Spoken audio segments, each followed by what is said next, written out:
Silakan lanjut. Apa nih? Saya udah. Pak, tadi kan nggak salah, Pak, kenapa kita Pak Lukas mau berobat dan mana?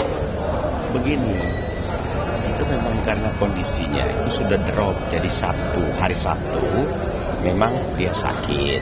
Pertama susah makan dan susah minum obat. Memang dari dulu kalau minum obat itu satu obat itu dia bisa tahan di lidahnya itu 10 menit dan lama sekali.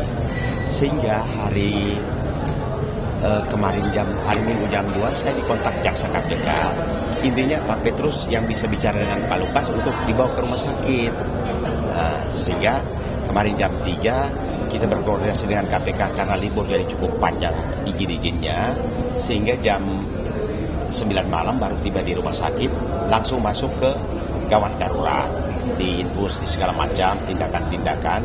Kemudian jam 12 dokter berkesimpulan supaya beliau dirawat nginap gitu loh. Soal mengapa kami ditelepon di hari libur untuk bujuk Pak Lukas, karena Pak Lukas tanda petiklah ngambek gitu loh. Ngambeknya kenapa? Hari Sabtu itu dia sudah direkomendasikan dokter untuk ke rumah sakit. Jam 7 dia tunggu juga tidak dijemput-jemput, sementara baru dijemput jam 9. Beliau sudah tidur.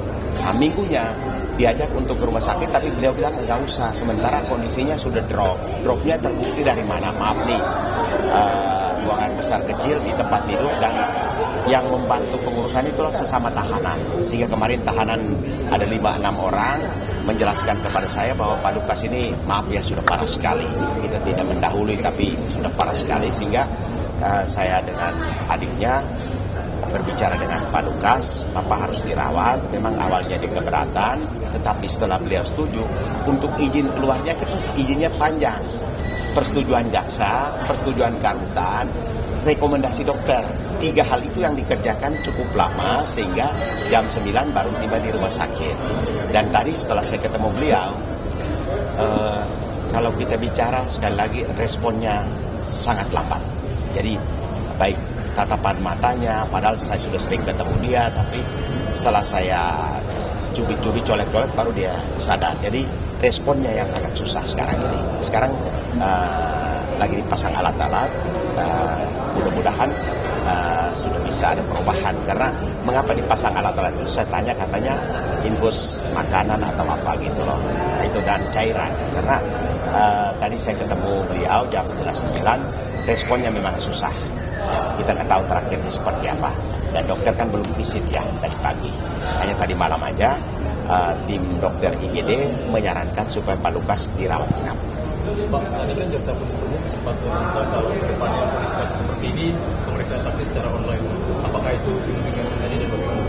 Kami berkeberatan karena interaktifnya kan masalah video ya, atau apa namanya internetnya itu kan. Jadi intinya kita maunya hadir. Apalagi sebenarnya dari semua saksi itu, kalau saya boleh mendahului, semua itu pegawai dari Pitun NMB yang tadi itu, yang tidak mengenal Pak Lukas. BHT-nya itu tidak mengenal Pak Lukas sama sekali. Artinya mengetahui bahwa itu gubernur, tapi berinteraksi dalam pekerjaan atau apapun tidak pernah. Itu saja inti kesaksian mereka. Dan kami sudah baca dalam BAP, 5 saksi itu adalah pegawai dari Pitun NMB. Pitun NMB adalah seorang kontraktor, ya, seorang kontraktor yang pada saat dia dimintai keterangan, kondisinya tidak bisa bicara, semua aktivitas, maaf ya, sama, buang air besar kecil di tempat tidur. Jadi dia tidak pernah diminta keterangan. Nah, sementara yang diminta keterangan sekarang ini 5 orang ini adalah staf dari kontraktor Pitun NMB. Iya, NMB. Ya, oke, itu saja. Tetap mendengar keterangan saksi, tapi kan hari Selasa tanggal 1 kan agendanya kan setelah dilaporkan oleh dokter ID, lanjutnya seperti apa kan? Apakah saksi atau ditunda atau bagaimana kan kita tidak tahu.